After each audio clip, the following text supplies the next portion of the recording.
This week we're back on the road in our electric motors. I'm digging up the truth about battery tech, Lara's got the lowdown on charging them up, and Chris is using all that power to take some fabulous photos.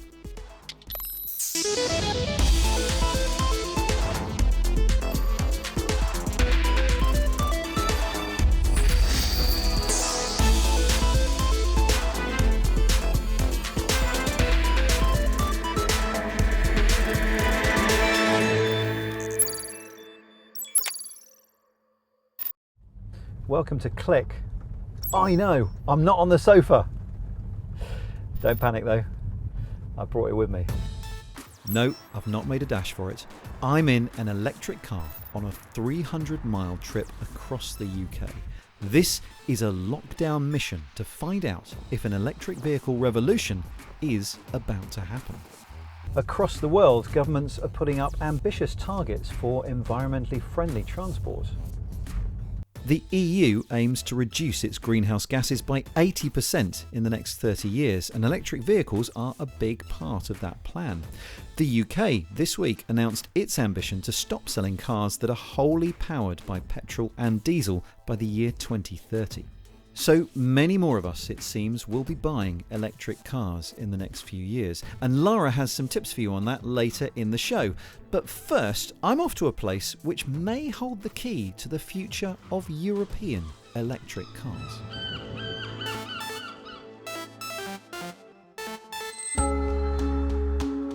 Cornwall is known for its fish, its stunning views, and its tourism. But it's not always been that way. For most of its modern historical life, Cornwall has been a centre for mining. Silver, tin and copper were all pulled out of the ground to support the expanding British Empire. At one point in the early 19th century, this was the greatest copper-producing region in the world.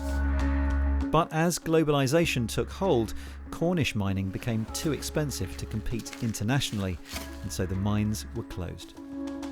But all that is changing. Traces of an element discovered in Cornwall in the 19th century have suddenly become rather important.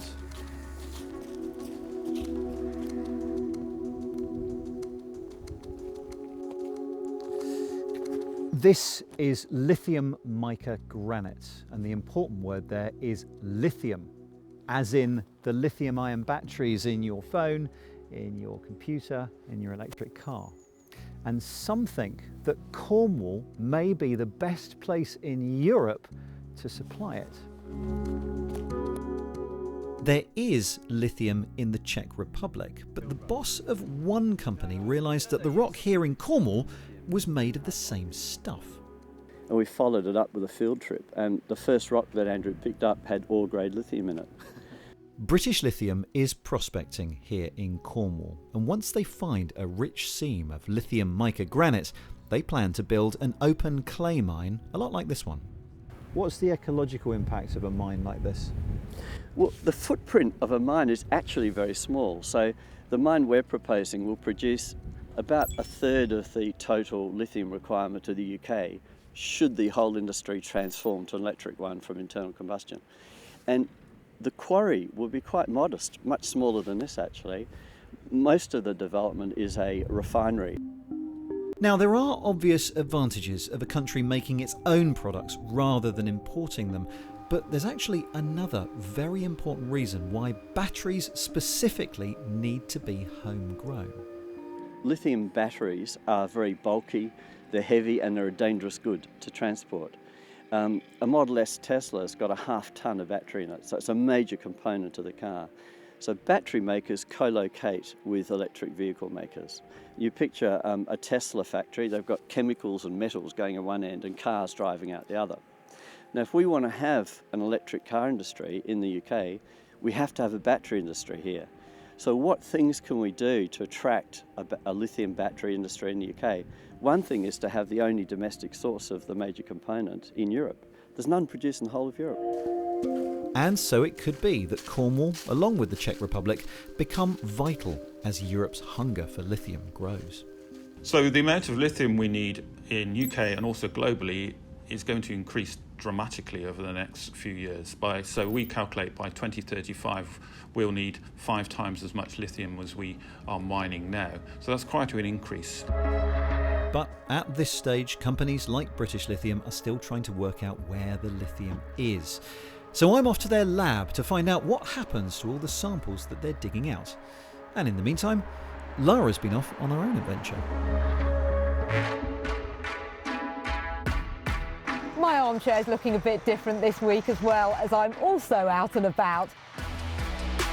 This hybrid BMW uses geofencing to automatically switch from petrol to electric in a particular location. In this instance, it's when I enter the London congestion charge zone. I'd imagine that most people who buy a plug-in hybrid want to be on electric as much as they can be, so would actually just preset it to be on electric unless they were on a long journey. So this idea is possibly a bit of a gimmick, but I guess it could help keep cities less polluted. Of course, the benefit of having a hybrid vehicle like this is that you don't need to worry about charging on a long journey. But this week, I'm going to be looking at a surprise bonus of having an all-electric vehicle and the importance of planning. There's been a rapid increase in the number of electric cars sold in the UK, and I'm talking pure electric. Almost double were sold this year compared to last. But for many of us, buying an electric vehicle is still a new experience, and there are a few things that you need to think about. Electric is great in the city, and over recent years there's been an increasing number of charging points emerging on our high streets. But for longer journeys, things can get a little bit trickier. The range an electric car can drive before needing a boost has increased greatly. There are now many on the market advertised to be able to do around 280 miles on a single charge.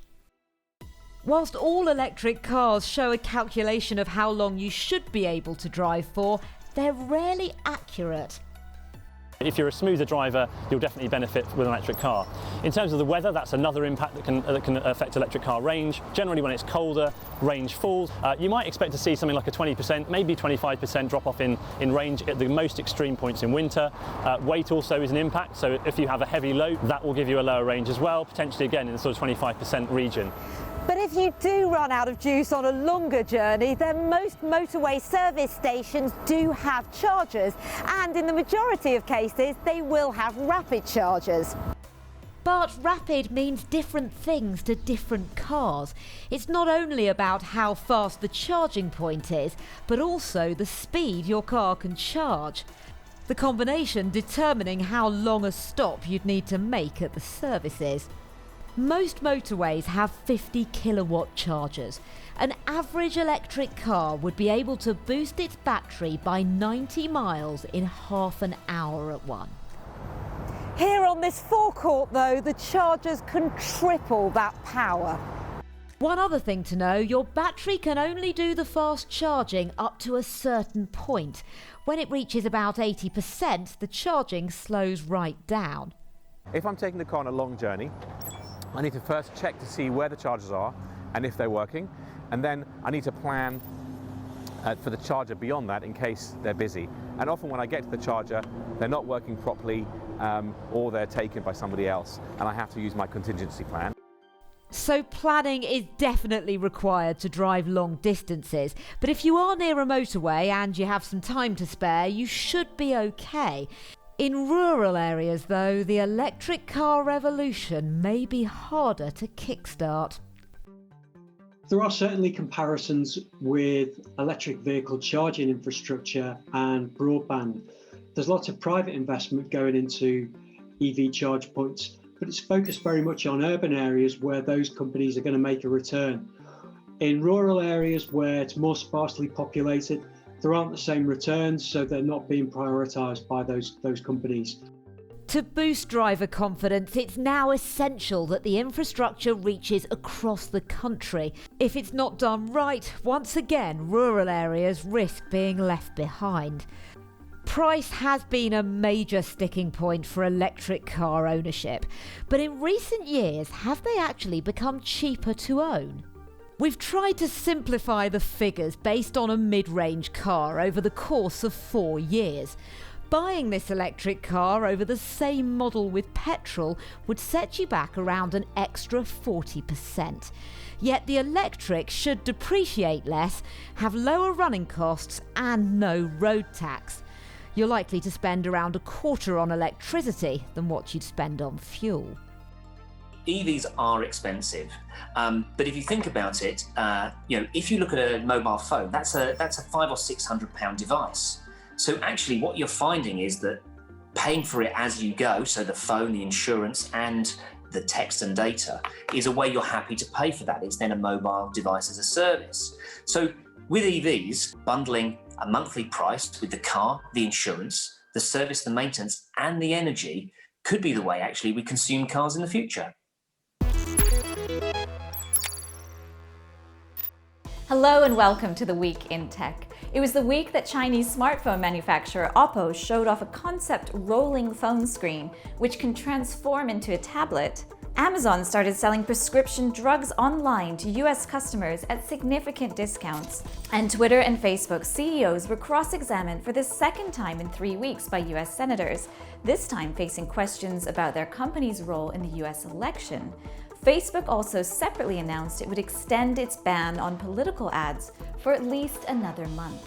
It was a very eventful week for Tesla CEO Elon Musk, who saw his personal fortune go up by $15 billion, overtaking Mark Zuckerberg as the third richest person in the world. Also this week, Mr. Musk tested positive for the coronavirus, and his rocket company SpaceX sent 4 astronauts into space. Robot vacuum cleaners could be accessed remotely to eavesdrop in the home, even without a microphone on board. LiDAR sensors were hacked on the Xiaomi Roborock vacuum by researchers at the University of Maryland, picking up acoustic signals from the room.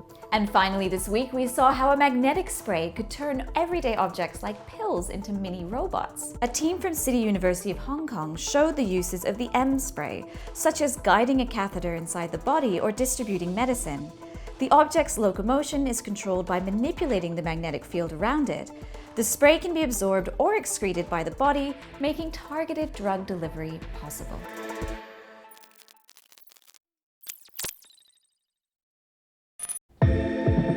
This week I've been putting 4 of the latest smartphone cameras to the test to see how they stack up. The iPhone 12 Pro Max, the Google Pixel 5, the Huawei Mate 40 Pro and the iPhone 12. I've been using the mini version, but it has the exact same camera as the regular size iPhone 12. Let's talk about lenses, and the trendy thing at the moment is to add a super wide lens so you can zoom out and fit a bit more into your picture. I actually prefer a telephoto lens because I feel like you can't always get closer to something you want to zoom in on, but you can quite often take a few steps back to get further away. All 4 of these phones have a super wide lens, but only 2 of them have a telephoto lens, and Huawei's has the biggest optical zoom. Here's how that looks in practice, because I saw some ducks in the park, and I took these photos from about 2 meters away. Here's as close as I could get, without digitally cropping on the iPhone 12 and the Pixel 5. Now here's the 2.5 times zoom on the iPhone 12 Pro Max. We're getting a bit closer, but look how close I got with the Huawei camera. This duck was working my camera. Gorgeous! And this really does make a difference. Later in the park I saw a squirrel and my instinct was quickly grab the Huawei, and this is how it turned out. This was taken on a camera phone. So the zoom here blew the other phones out of the water. To test the phones in low light, I went into central London after dark, which, as you can imagine, is pretty much deserted at the moment, apart from every now and then you'd see a social media influencer and their camera operator striking a pose and having a little photo shoot. I went down to the Tate Britain, which at the moment is lit up for Diwali. All these were taken on the super wide cameras, and all of them look great, although I think the Huawei just edges ahead, because take a look how much detail it preserved in these beautiful tiles. Those were the super wide shots. With the regular wide camera, Apple and Huawei both say they've made improvements this year to let in more light. Here are some photos from the wide cameras. Both iPhones took a decent shot. The Pixel did too, although again it was darker and grainier than the others. And then the Mate 40 Pro captured this, and I was blown away. Look again how much detail is preserved. I also took some portrait mode shots here, which came out very nicely. You'll notice the one from the iPhone 12 Pro Max is more zoomed in because it defaults to the telephoto lens for portraits. I have to say, both iPhones and the Pixel captured quite a lot of lens flare from these neon lights. I didn't mind in this particular context, it looks quite artistic, but the Huawei didn't have any lens flare. In fact, the Mate 40 Pro was so consistently impressive that whenever we were taking any extra shots or I wanted a quick one done of me in a nice location, I'd say, let's do it on the Huawei, it's going to get the better shot. Now, all 4 of these phones also offer night mode, and to test that out, we went to St James's Park at night, and it was very dark. This is all the iPhone 12 could see without engaging night mode. And the iPhone 12 Pro Max does have an extra trick. Because it has that LiDAR scanner to detect depth, it can also take blurry background portrait mode shots with night mode switched on. It was very impressive. But what's more impressive is that the Mate 40 Pro can do this without engaging night mode. This was just a regular portrait mode snap taken instantly without a long exposure in near darkness. Let's take a quick look at video stabilization. The iPhone 12 Pro Max is trying something new for Apple. It has sensor shift stabilization, so it's moving the camera sensor around to counteract your hand movements, and it worked very well. In these shots, jogging in the park alongside my friend, the Pro Max definitely produced the most stable video. Of course, there's more to a phone than just the cameras. The elephant in the room is that Huawei still doesn't have access to Google Play services due to that US trade blacklist. And that means many of the most popular apps are missing from the platform, including from its own Huawei app gallery. But there's no denying that when it comes to the camera, at least from my testing, the Huawei one is a generation ahead of the competition. That was Chris with a truly illuminating report. Back at British Lithium's Cornwall lab, I met with their CEO, the man who discovered that first rock, to find out how Cornwall might be the answer to our battery problems. Now, it used to be that all lithium came from brines, created by water being pumped up from underground and then left to dry in massive lakes. The lithium could then be extracted from the salt left behind. But all that is changing. As the lithium industry is growing, those brine lakes can't keep up. They take 10, 20 years of evaporating to get going. So the world has switched over to hard rock, with Western Australia leading the charge. And now we're coming in with unconventional hard rocks, like we see with Tesla in Nevada, Bacanora in Mexico, Czech Republic, and here in Cornwall with this lithium mica granite. So the first stage of exploration is we need to drill some diamond holes to see what's in the ground, not just at surface, but deep underground. So these holes are about 200 to 300 metres each. A diamond rig produces drill core, which looks like this, and it does 2 things. We can crush it down and get an analytical assay on the lithium content, but also it's useful for logging it. What's the difference between the lithium that you get here in Cornwall and the lithium that there is in Australia? The lithium in Australia is about twice the grade to what we see here, but in Australia, the seams are about 3 to 6 metres thick, where here we get 120 metres of continuous mineralisation. Wow, so each of these cores was joined on top of each other to the depth of 100 or so metres? Each box is about 3 metres. So we're going down the hole this way, and as you can see, it's just continuous mineralisation all the way down the hole. So to work out if this rock contains enough lithium worth mining, they need to send the rocks off for analysis, and before that, their geologist needs to get the mica out. So this is a lithium mica pegmatite, actually, with very coarse lithium mica flakes in it. Actually, with sieving it, we should get some of these mica flakes to separate. This is a small operation at the moment because they're still trying to find the best place to put the mine by seeing which drill holes contain the most lithium.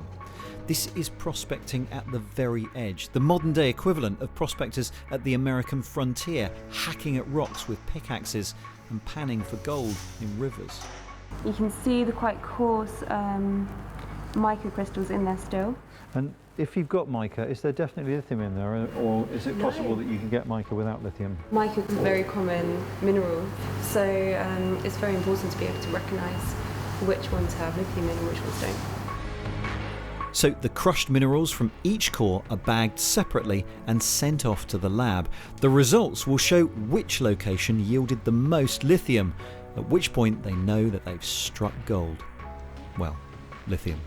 So the data that we've got at the moment is a good indication that we're on the right track. At what point will you say we'll put the mine here? Do you think it'll be in the next year or the next 5 years, or? I think it will be in the next 1 or 2 years. Yeah. So the lithium from Cornwall may one day end up in the batteries inside electric cars. And those lithium batteries might not just power your car, they might also power your home. Lara's been looking at a scheme currently being trialled on some Nissan electric vehicles, which allows your car battery to be used as a mini power station. Meet David. He lives near Luton with his family and his electric car. But unlike most electric car users, his car battery acts as an energy store that can also power up his home. I'm on the vehicle to grid trial. It's completely changed the way I use my electricity. I don't have to run things during the night now. It all happens through the charger on his wall, which converts the type of current used to either power a car or provide electricity at home. Each night, David sets the amount of electricity he wants to buy from the grid to run his car the next morning. You can set a schedule, so for example, I tell it that at 6 o'clock in the morning I need enough energy in my car to be able to get to work and back. Whatever's left over in the battery the next day when he gets home from work can be used in the house via the charger. Essentially, I'm buying my energy quite cheaply. It's around about 15p per kilowatt hour, but when I'm exporting it from the vehicle, I'm getting paid 31p per kilowatt hour. David's buying the energy to store in his car during off-peak times and sells it back during peak hours when the prices are higher. This pilot scheme is run by the energy company OVO, but only works on certain Nissan EVs. At peak times when the kids come home from school and turn on their computers and plug their phones in and turn all the lights on, it's not such of a big deal. And anything remaining after a day's use gets sold back to the grid. Overall, David's made a profit of around £700 to £900 in the last year, although most customers on the scheme make closer to £300 on average. And David's joined here by the other 319 on the OVO trial. But how viable is this project in reality? Customers on the trial are getting the chargers for free, yet to buy one would set you back £4,000. So it all depends on the UK regulator and Treasury as to how much you can actually sell this electricity for. If you look at something like Hinkley Point Power Station, which might cost about £20 billion, if the sum of all the houses, the 20 million houses in the country at the peak time can use this technology and come off the grid, we might offset building another nuclear power station.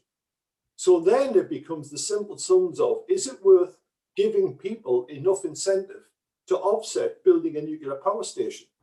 But it's only going to work for those who have off-street parking. And even for those who do, well, your electrical system needs to be up to dealing with it.